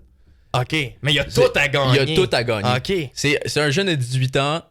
Il a fait les Olympiques parce qu'il est laiton. Ouais. Il a pas voulu payer. Il aurait pas fait l'équipe en Tchéquie ou. Ben, peut-être en Tchéquie, mais il aurait pas fait d'équipe du Canada, des clubs qui sont allés aux 4 nations ou quoi que ce soit. Mais Albert Smith, en ce moment, pour ceux qui sont pas familiers, c'est un défenseur 6 pieds 3, 200 livres, un excellent patineur. Ouais. Albert Smith, pour moi, sur ma liste de repêchage 2026, c'est mon 3e espoir favori, c'est mon premier défenseur. OK. Puis moi, je trouve plus que les Chase Reed, puis les Carson Carrolls, dont on entend parler là. Okay. Puis pour moi, je veux que tout le monde peut voir le talent d'Albert Smith. Puis ça va lui, parce que moi, sur le consensus des recruteurs, quoi que ce soit, Albert Smith, moi je le vois souvent comme 3-4e défenseur. Derrière Keaton Verhoff, qui joue à NCAA pour North Dakota, qui est défenseur exceptionnel. Défenseur droitier, ce que les recruteurs adorent. Albert Smith, il est gaucher. Albert Smith est gaucher. Ensuite, devant lui aussi, il y a Chase Reed, qui joue dans la OHL. Lui aussi, il a une excellente saison. Un autre grand défenseur droitier. Ouais. Amène Smith, pour moi, je trouve que c'est le meilleur patineur chez les défenseurs. Il y a plus à gagner pour toi qu'un gars comme Austin Matthews, ça? Ben pour moi, c'est différent. Ouais. C'est sûr qu'il va survivre s'il sort 4e dans le repêchage à la défense. Oui. Mais moi, je trouve que. Moi, j'ai la première ronde quand même. Ouais, mais j'adore ça, regarder le repêchage. Moi, je pense qu'Albert Smith, il pourrait se faufiler dans le top 3 puis sortir en tant que premier défenseur. Moi, mon top 2, j'ai Ivor Stenberg puis j'ai Garrett McKenna interchangeables. Pour moi, je pense que. C'est ça pour tout le monde, si tu sélectionnes pas un de ces deux joueurs-là dans les 2 premiers picks, ben, t'as manqué ta chance. C'est deux. Who are you, là? C'est deux joueurs. Qu'est-ce que tu fais là? C'est deux joueurs d'élite. Ouais, je comprends. Puis Albert Smith, pour moi, s'il est capable de s'établir comme le premier défenseur letton, puis avoir l'air d'un pro, d'un bon joueur. Je comprends. Il a pas eu un mauvais match. Il va gagner plus que Matthews s'il gagne la médaille d'or pour équipe Team USA. Mais pour moi, c'est complètement différent. OK. Mais c'est comparable. Dans sa carrière, si Matthews a continué à produire, il va être étiqueté différemment, mais ça peut changer la trajectoire de la carrière d'Albert Smith, où il est sélectionné, puis comment il est sorti au repêchage. Mettons, genre, tu regardes des drafts comme Cale Makar qui est sorti 4e, quoi que ce soit, il a pas eu la chance de se prouver parce qu'il jouait pas dans une première ligue, genre, il jouait pas dans une bonne ligue. Là, Albert Smith, il a la scène pour se prouver, il joue aux Olympiques. Aux Jeux Olympiques. Ouais, je comprends. Puis là, il a joué contre les États-Unis. Comment ça a été? Toi, t'as regardé le match? Albert Smith, il a joué environ 17 minutes. Il a fini à -1, on a perdu sur 5-1. Il s'attendait pas à ce qu'il gagne. Il était correct. C'est son premier match des Olympiques, il joue contre les meilleurs éléments au monde. Il a 17 ans, là. Il vient d'avoir 18 ans en décembre. Ben, ça serait, tu sais, je veux dire, si ce gars-là finissait plus 4 contre les États-Unis, il serait le first overall pick. Franchement, là, ça ferait pas de sens. Là. Fait qu'il faut aussi modérer les attentes. Juste qu'il soit en mesure de suivre puis de bien défendre contre les meilleurs éléments adverses à cet âge-là, c'est déjà énorme. Ouais, puis je suis sûr que tous les recruteurs de la Ligue nationale regardent chaque match à l'États-Unis. Et Simon Snake Boisvert, que moi j'adore, je suis convaincu qu'il regarde Albert Smith aussi. OK, lui c'est ton numéro 1. Matthews 2. Moi, c'est juste que je peux pas croire que... J'aurais pu mettre Matthews. J'ai fait mon top 5 rapidement en termes de l'ordre. Mettre Matthews premier, ça me dérange pas du tout. Matthews a énormément gagné, il a énormément perdu aussi. Ouais, c'est ça. Moi, j'avais mis Quinn Hughes avant parce que je trouve que la réputation de Quinn Hughes est moins affectée que celle de Matthews. Fait qu'il y aurait plus à perdre encore. C'était comme ça que je l'avais vu. J'avais vu l'écart, finalement, à gagner et perdre comme étant plus grand.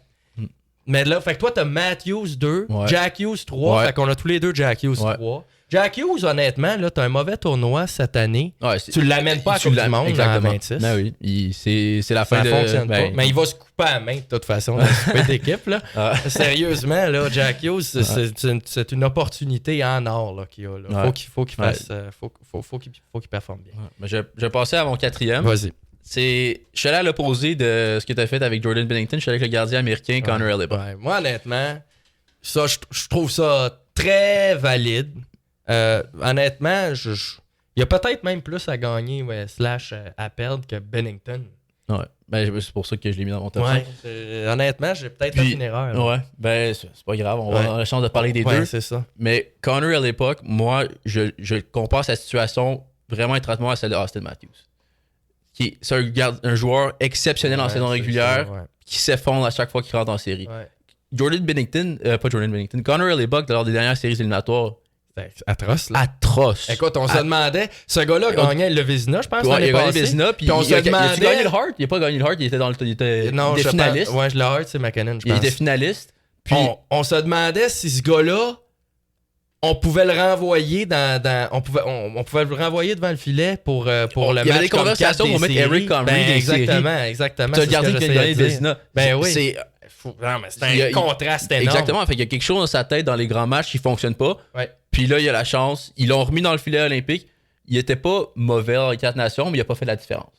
Puis on a gardé comme Jake Ottinger puis Jeremy Swayman derrière lui qui serait prêt à prendre ce filet-là. Ben surtout Ottinger. Swayman, ça a été plus difficile l'année passée. Je pense qu'il y a une bonne saison cette année, mais moi, j'aime beaucoup Ottinger aussi.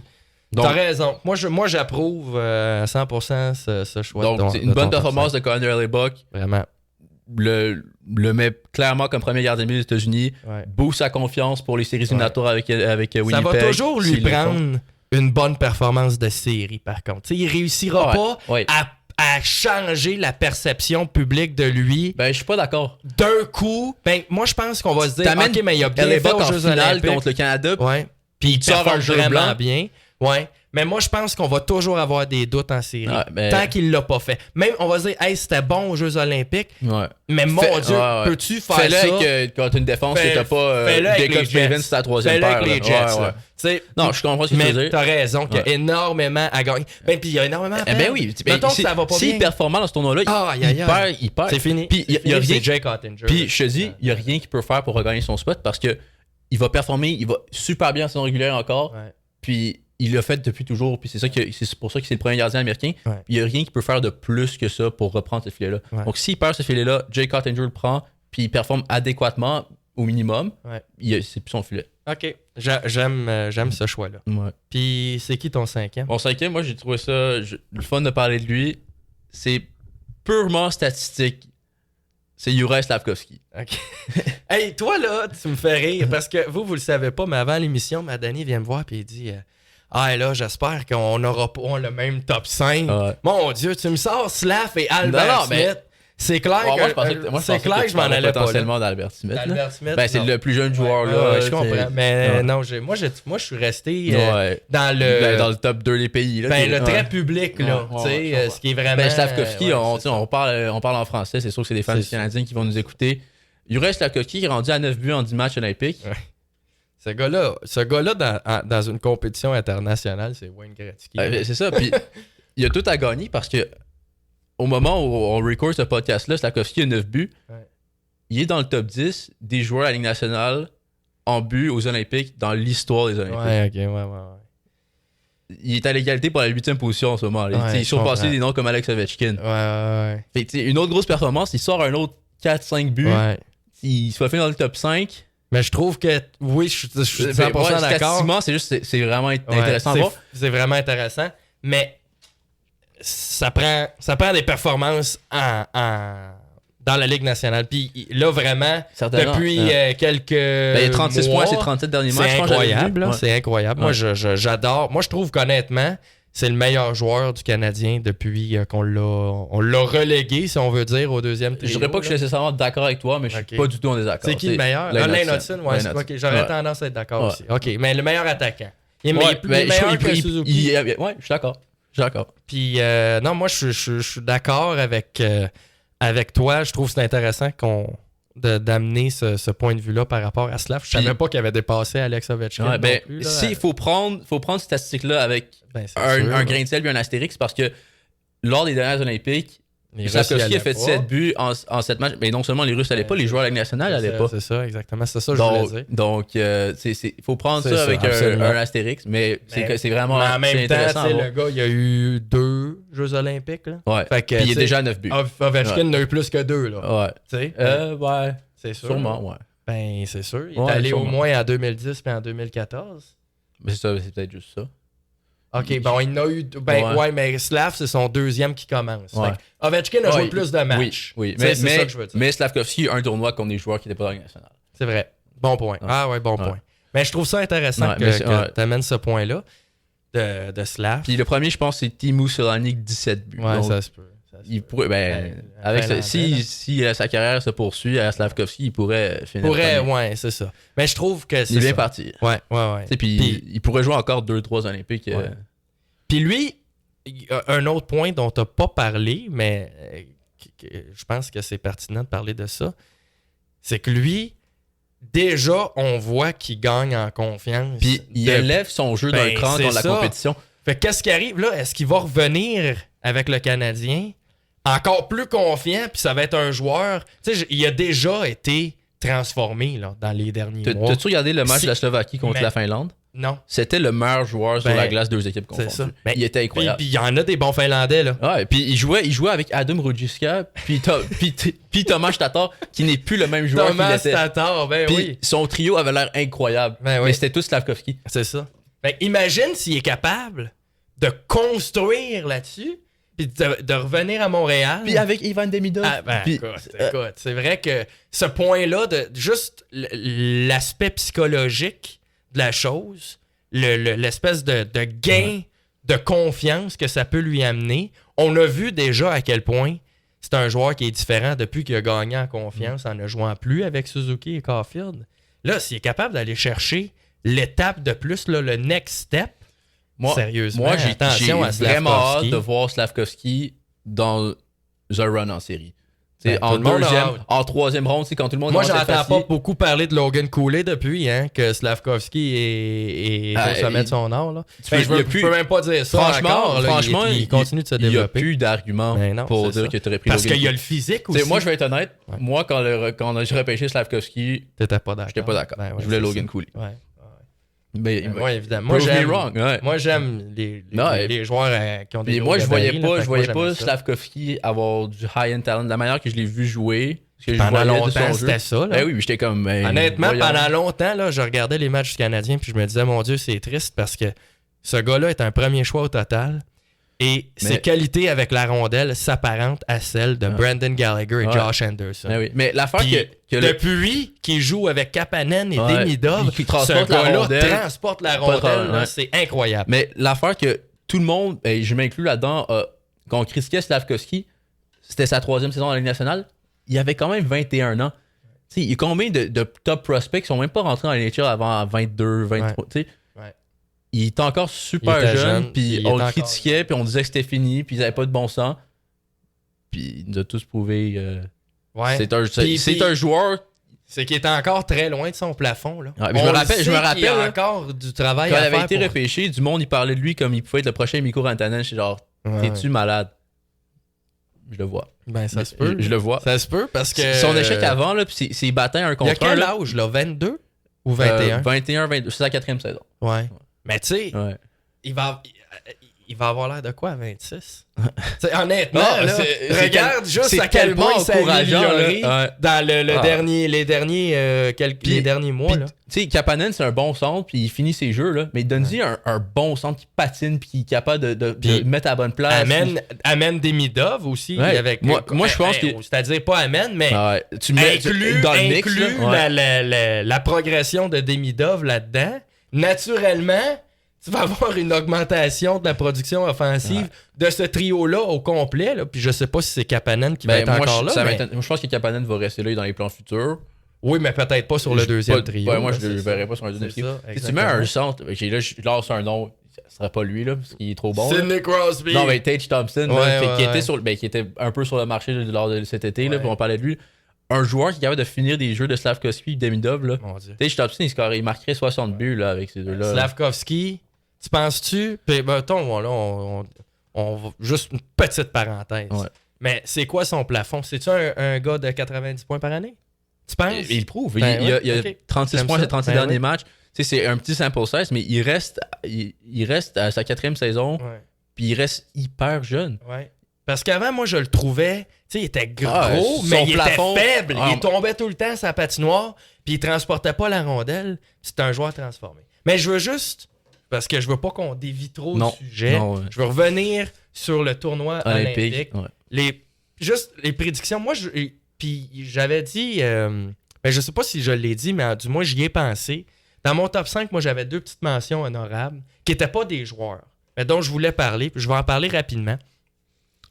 Moi, je pense d'abord que les équipes là, qui ont beaucoup de joueurs qui sont aux Jeux olympiques, là, surtout des joueurs qui se trouvent dans des pays élites, là, qui vont aller loin et qui vont jouer des matchs particulièrement émotifs. Je vois que tu t'en vas avec ça, puis je pense que je suis d'accord avec toi. Je trouve qu'ils ont tellement à perdre. Les Panthers qui sont eux autres essaient de se faufiler en séries éliminatoires. T'as les Vegas, l'Avalanche, là. T'as McKinnon, t'as McCarr qui dans le match contre la Tchéquie, t'avais McCarr qui est blessé, McKinnon, ça change toute ta saison. McAvoy, l'année passée, s'est blessé à la confrontation des 4 nations. Ça a complètement changé la saison des Blues. Ça joue intense, là. Ben oui. Ça joue comme un match numéro 7 des séries à chaque match. Absolument. Puis c'est du hockey à tous les 2 jours, minimalement. Vegas ont énormément de joueurs. Jack Eichel, évidemment, qui est là. Shea Theodore est là. Mitch Marner est là. Mark Stone est là.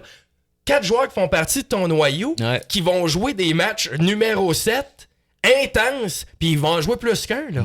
Puis c'est la même Puis chose Marshall, pour... un joueur fragile, là. Ben oui. Ça peut... Chez Theodore, le Lightning de s'est blessé Tampa l'année Bay, dernière. absolument. Ouais. Le Lightning de Tampa Bay a plusieurs joueurs aussi. Heureusement, eux autres, Kucherov va pas y aller, là. Mais il y en a plein. C'est Relief Point qui sont blessés. C'est vrai. Fait qu'il y en a moins, là. Mais au départ, il y en avait beaucoup. Puis ça, c'est quelque chose que je comprenais pas. Tu sais, on parlait de Hudson Caulfield, là, qui faisait pas l'équipe américaine. Là.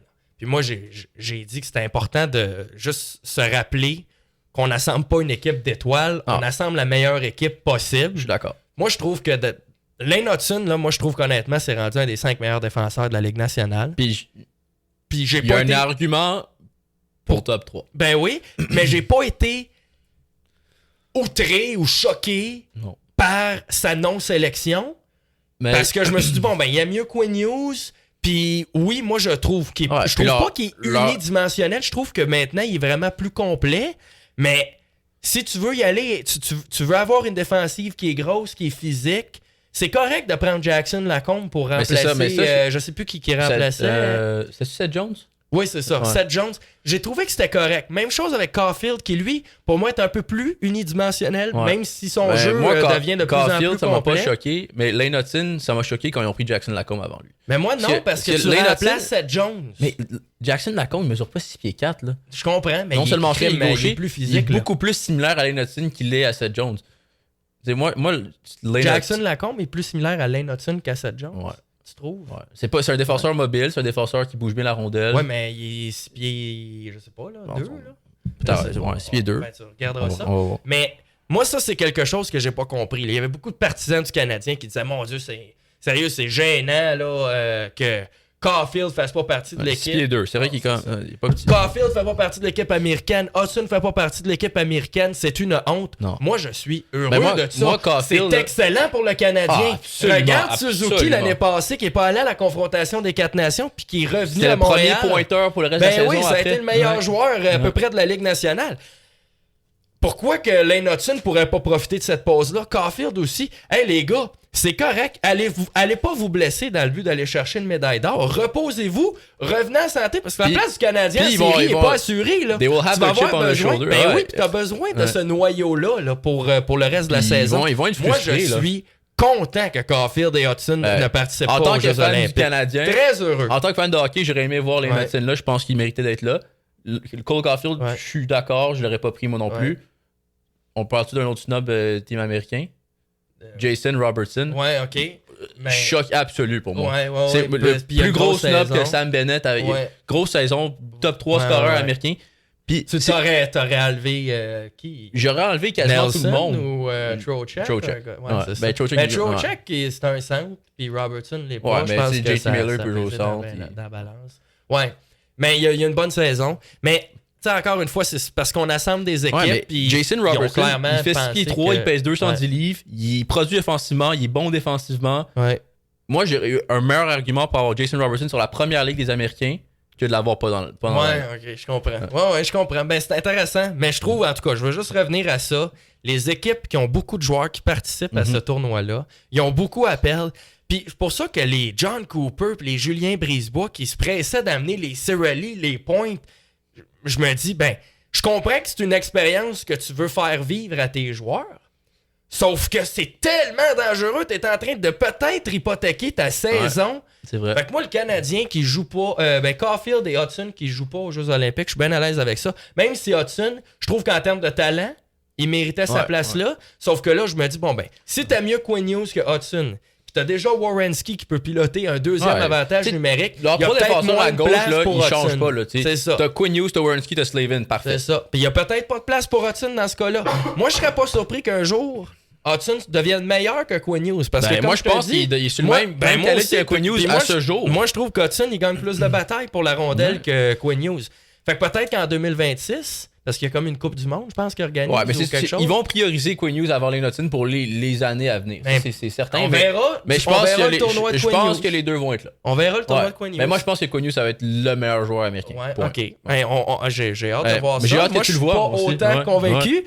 Mais je trouve que c'est ça, de ne pas avoir Lane Hudson, j'ai pas été choqué. Je me dis, bon, ben on assemble une équipe, puis clairement, on a l'impression qu'on est, on est une équipe plus complète en ne le choisissant pas, puis en prenant des gars comme Slavin pour compléter les Werenski et les Quinn Hughes. Puis je trouve que ça fait du sens.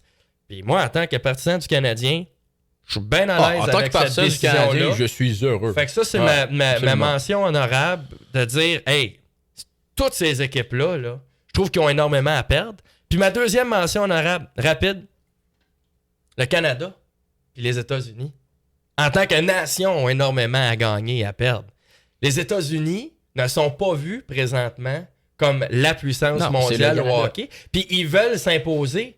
Le Canada a tout à perdre, les États-Unis ont tout à gagner. Exactement. Les États-Unis veulent s'imposer dans cette position-là. Puis s'imposer en tant que puissance mondiale. Puis le Canada s'accroche. Et l'écart entre les États-Unis et le Canada se rapproche. Puis on oublie, ça s'est terminé par un but en prolongation. Là. Il manquait pas grand-chose à la confrontation des 4 nations. Alors le Canada a énormément à perdre et très, très peu à gagner. Est-ce que parce qu'on s'attend à ce que... Oui, on va finir là-dessus. Parce qu'on s'attend à ce que le Canada gagne. Puis les États-Unis ont énormément à gagner. Ouais. Moi, j'ai hâte de voir ça. Puis je trouve que... Je sais pas si ça va être cette année, mais dans ma tête à moi, on s'en va tranquillement vers une domination américaine. Domination. Domination. Ou une... oui, je dis une domination. Peut-être... Le mot domination est fort, mais je voudrais dire... ce que je voulais dire, finalement, c'était un gain des Américains face aux Canadiens. Je pense que les États-Unis vont s'imposer ou surpasser le Canada à un moment. En tant que consensus de meilleure nation. C'est ça. Je comprends ce que tu veux dire. C'est ça que je voulais dire. Moi, une domination, c'est fort comme mot. C'était pas tout à fait ça. Mais la domination américaine à l'échelle mondiale face au Canada...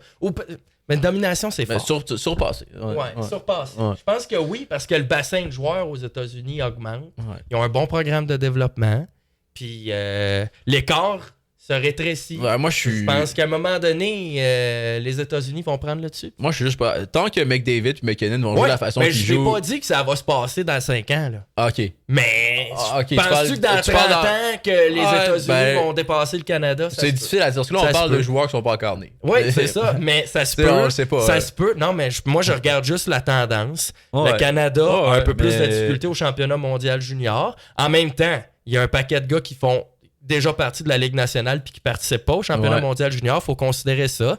Mais on dirait que le Canada n'est peut-être plus autant dominant dans sa façon de développer des joueurs par rapport aux États-Unis. On verra, là. Les États-Unis ont clairement rattrapé le Canada. Que les États-Unis un jour surpassent le Canada. Moi non plus. Il y a des bonnes chances, je dirais que c'est quasiment 50-50 que les États-Unis battent le Canada cette année. Mais qui s'imposent, qui surpassent le Canada dans le consensus. Moi, je pense que le Canada a encore... Une couple d'années devant eux. Mais moi aussi, je pense une couple. Tant que McDavid et McKinnon règnent, je pense que les États-Unis, ils vont pas... À un moment donné, je serais pas surpris que les États-Unis surpassent le Canada. Mais... Prédiction pour finir. Je pense que Hugo va avoir la même prédiction. Moi, je vais le Canada qui gagne. Moi aussi. Puis pour moi, j'ai le Canada qui gagne une victoire convaincante. J'ai adoré le premier match du Canada. Je trouve pas convaincante, par contre. Moi, je pense pas que... Mettons, on se rend vraiment sur la finale contre les États-Unis. Je vois pas le match aller en prolongation. Je pense que le Canada mais moi, je pense que ça va être un match complètement fou qui va se finir par un but ou un but à filet des airs pour closer le match. Ça va être tout un match, mais je pense que le Canada va l'emporter en temps réglementaire. Ouais. OK, ça se peut. Moi aussi, je pense que j'ai le Canada. Mais je trouve que la tête du Canada est extraordinaire. La défensive accuse un retard. Là. Elle est moins solide, des États-Unis, simplement, que celle des Américains. Des États-Unis, puis les gardiens de but aussi, là, je trouve qu'il y a un avantage de la part des États-Unis. Il y a aussi ce qui se passe sur la tête d'Early Buck versus ce qui se passe sur la tête de Bennington. Il y a une différence de confiance entre les deux. Mais je pense que... Moi, c'est juste que, tu sais, t'as McKinnon, McDavid, Crosby, McCarr, de vrais gagnants. Puis de l'autre côté, t'as Austin Matthews comme capitaine. Je peux pas imaginer... Les États-Unis gagnent. J'ai l'impression que le leadership est beaucoup plus fort dans le vestiaire du Canada. C'est pour ça tu vois McKinnon arriver en entrevue, tu dis, tu vas-tu profiter de la ville, tu vas profiter de ton expérience olympique à Milan? Il dit non. je suis là pour gagner une médaille d'or. C'est ça. Pourquoi je profiterais? Ouais. Je suis lui, Non, il est en mission. Moi aussi, j'ai le Canada, McDavid, c'est la même chose. McDavid, ça va être serré. J'ai mentionné plus tôt, là, Matthews, il déteste pas perdre. Là. Ouais. McDavid, là, tu l'as vu. Là, il déteste perdre. Mais ça va être serré. Puis je pense que le Canada va gagner, mais il faut que je le dise. Là. La défensive canadienne m'inquiète des fois. Oui, puis des sélections comme Drew Doughty, ça aide pas. Puis c'est important à noter. Qui est un Américain. OK. Mais c'est important à noter que Drew Doughty était le troisième défenseur plus utilisé du Canada contre la Tchéquie. Il n'y a pas d'affaire. Moi, il n'y a pas d'affaire. Je sais pas si on l'a dit, mais c'est ça. On a parlé beaucoup de ça. Stone, Marner qui ont bien fait, puis Jack Hughes qui a bien fait contre la Lettonie. Contre des pays où l'opposition est plus faible. Ils n'ont pas encore joué contre la finale de la Suède ou quoi que ce soit. La Suède va peut-être être plus facile à battre que ce qu'on pense. Moi, je pense pas. Moi, je pense qu'ils ont des mauvais matchs. Moi aussi, je pense ça. Mais Doughty... Il a bien fait là, hier contre la Tchéquie. Ouais, bien fait. Il a joué contre la Tchéquie. Là, fait que, il a pas joué contre Pasternak et Netchas. Fait que ça sera à faire attention, puis ça sera à suivre. Dani, c'est ce qui conclut notre premier épisode de DG de Salon. On espère que vous avez apprécié l'écoute ou l'expérience de visionnement. Nous, on a eu bien du fun à faire. Absolument, Hugo. J'ai hâte de refaire ça. Merci à tout le monde d'avoir écouté notre podcast. All right. OK. Bye-bye tout le monde. Bye.